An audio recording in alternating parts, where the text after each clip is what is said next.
நிறைய மனிதர்களுக்கு அன்பை வெளிக்காட்டுறதுன்னா என்னன்னு தெரியாது.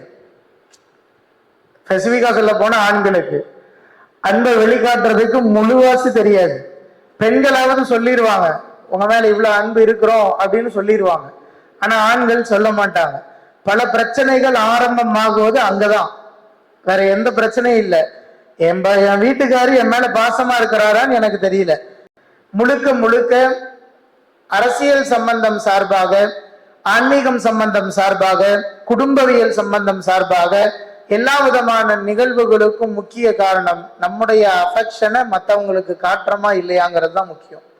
அது சரியா நம்ம காட்டிட்டோம்னா வேலை முடிஞ்சது. ரெண்டாவது, அவருடைய ஆன்மீகம் சார்ந்து, அவர் எந்த மதத்தை சார்ந்தவரோ, எந்த சமயத்தை சார்ந்தவரோ, சமணத்தை சார்ந்தவரோ, அது அப்பாற்பட்டு அவரவருடைய ஆன்மீகத்தில் அவரவர்கள் சரியானவர்களாக இருப்பது. ஒரு கணவன் தன்னுடைய மனைவியிடத்தில் ஒரு ஆன்மீகத்தை எதிர்பார்ப்பார், ஒரு மனைவி தன்னுடைய கணவனிடத்தில் ஒரு ஆன்மீகத்தை எதிர்பார்ப்பார். இந்த ரெண்டும் சரியானதாக இருந்தால் பெரும்பாலான பிரச்சனைகள் ரொம்பவும் சுலபமாக சுமூகமாக தீர்க்கப்படும். மூன்றாவது, கம்யூனிகேஷன். என் மனசுல என்ன நினைக்கிறேன்னு அவங்களுக்கு தெரியணும், அவங்க மனசுல என்ன நினைக்கிறாங்கன்னு எனக்கு தெரியணும்.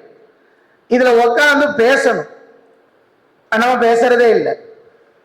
ரெண்டு பேர் வேலைக்கு போறவங்களா இருந்தா இன்னும் பெரிய சிக்கல். காலையில எந்திரிச்சோன்னு அந்த அம்மா சமைச்சு வச்சுட்டு போயிடும், இவரு கட்டிட்டு போயிடுவாரு. சாயந்தரம் வந்ததுக்கு அப்புறம் அவரு டிஃபன் பாக்ஸை ஓபன் பண்ணி வச்சிருவாரு, அந்த அம்மா கழுவி வச்சிடும். இவ்வளவுதான் லைஃப் செட்டில்மெண்ட், ஓடக்கூடிய வாழ்க்கை. இன்னும் சொல்ல போனா அவர் தெளிவாவே ரொம்ப வித்தியாசமா எழுதியிருக்கிறார். They promote a healthy, faith-based and culturally sensitive family life in Coimbatore Muslim community. இன்றைக்கு சமுதாயத்தில் கோயம்புத்தூர் மாவட்டம் பெரிய மாவட்டம் அப்படின்னு பேசுறோம். ஆனா எப்படி பெரிய மாவட்டமா பேசப்படுதோ அதே போன்று முஸ்லிம் சமூகத்தினுடைய பிரச்சனைகள் மட்டும் கோயம்புத்தூரில் பெரிதாக பேசப்படுது.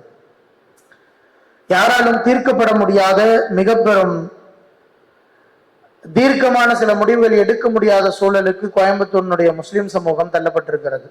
குடும்பங்கள் ரீதியாக வழக்கு மட்டுமே கோயம்புத்தூர் மட்டுமல்லாது ஒட்டுமொத்த இந்தியாவில், அதுவும் தமிழ்நாட்டில் ஒட்டுமொத்த வழக்குகள் எண்ணிக்கை 36,000 மேல்.